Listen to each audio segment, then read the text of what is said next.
Hello everybody, welcome back to another stage 2 video. Today we're going to be playing as Goliath and we're going to be using the white tiger skin. Let's get to it. It's actually been a while since I've used the white tiger skin on the channel.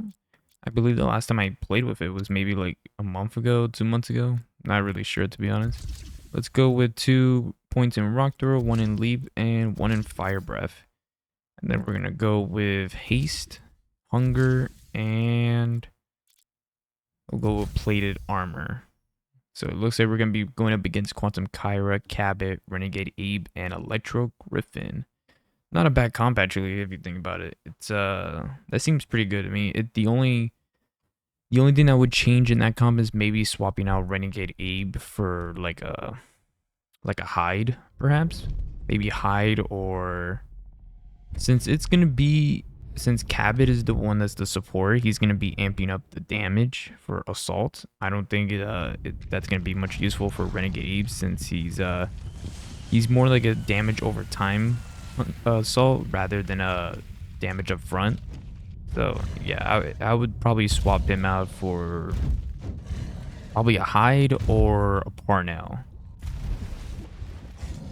That's probably what I would do. So yeah, let's get going here. So we are feeding. Let's eat some birds. All right, let's do it.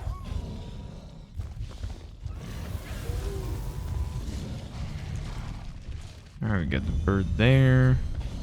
Let's move forward. It's kind of cool that I still have my skins in stage 2. Like, I really thought that I was gonna lose all my progress on this game when the server shut down again back in 2023. I thought everything for me, like I thought all the skins and monsters were gonna go away from me, but they actually surprisingly didn't. Like, they're still here. I'm still able to play with the skins. So I'm very happy with that. I was worried that when 2K announced that they were shutting the servers down, I was worried that they were also going to be closing the entire game down. Like, we wouldn't be able to use skins anymore playing offline.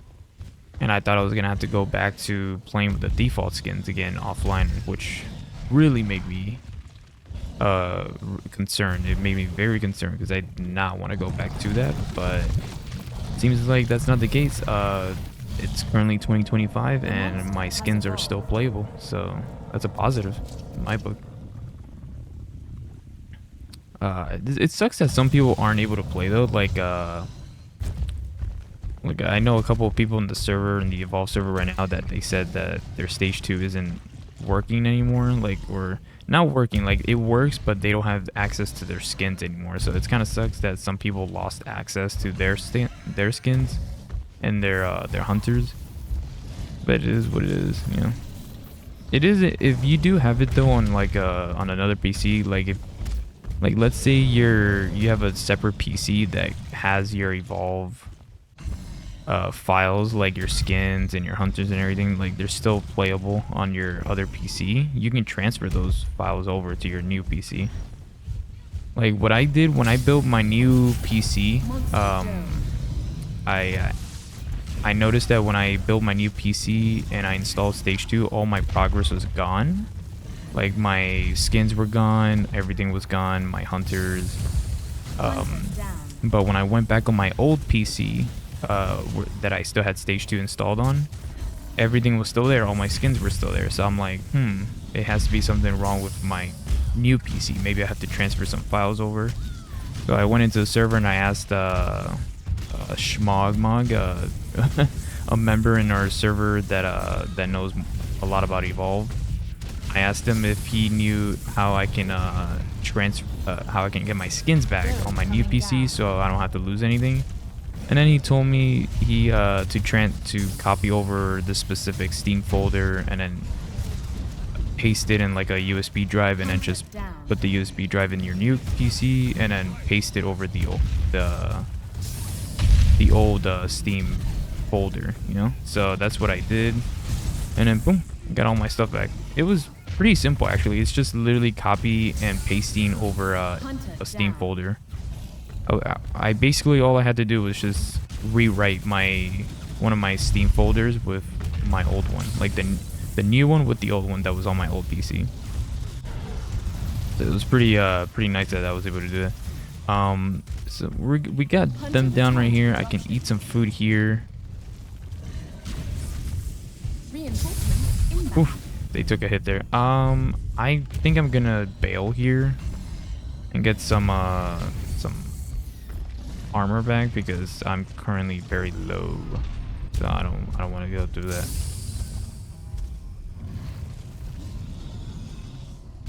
Oh, he got hit by that. Should have dodged.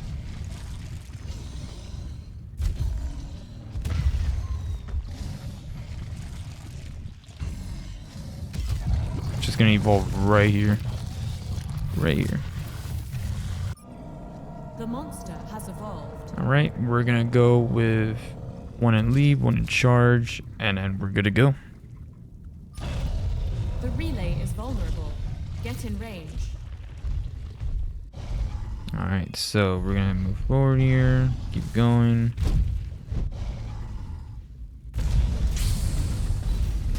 But yeah, it was I'm pretty happy I was able to get my stuff back. That was very concerning. That if I was worried that I would have to make stage 2 videos with no skins like I used to do in the past, and I hated it. So but yeah, as for the match right now, so I didn't want Electro Griffin dead first, but he and Cabot were in the way, so I kind of wanted Cabot to go down first, but Electro Griffin just happened to be right next to him, so I killed him, got him out, and then now I just took out Cabot like I wanted to. I'm gonna get Quantum Kyra down now, but they might pick up Cabot here, so yep, there he is. Alright, Quantum Kyra down for the count. So I'm gonna get rid of Cabot now since he has 2 strikes. He'll just die immediately. I'm hoping that Renegade Eve is doing some decent damage. But it shouldn't be too bad. Let's eat some food here. And then, there we go. Let's get Quantum Kyra out of here. And then that should be it. Hopefully we can kill him here in time before we die. I'm hoping we don't die here. So, alright, I think that should be it. And then boom, we got him. So yeah, that was the strat right there for me. I went for Cabot first because he's the one that's amping up the damage for Renegade Abe. So I wanted to get him out of the way and then go for Trapper right after. And then, well, it's kind of different. It's kind of complicated. I would have, for sure, I was going to go for Cabot before anybody else, get him out of the way. But right after Cabot, you can really choose after that it's up to you who you want to kill right after. Trapper was kind of in the way when I was going for Cabot, so he kind of just died first. But if he didn't die, let's say they weren't bunched up together, I would have gone for Cabot first. I would have killed him, and then right after I would have gone for Medic Quantum Kyra. So in case if I would have downed Trapper, Quantum Kyra wouldn't be there to pick him up. So get Quantum Kyra out of the way, and then after that, then go for Trapper. So that way when I do down Trapper, Quantum Kyra is not there to pick him up with the healing field. And then once Trapper's down, then of course I go for Assault. So, but Trapper just happened to be in the way right there next to Cabot when I was trying to kill Cabot. So he ended up dying first. And then I got Cabot. And then right after that, it was just either Medic or Assault. So obviously I'm going to choose Medic. And then I got Medic.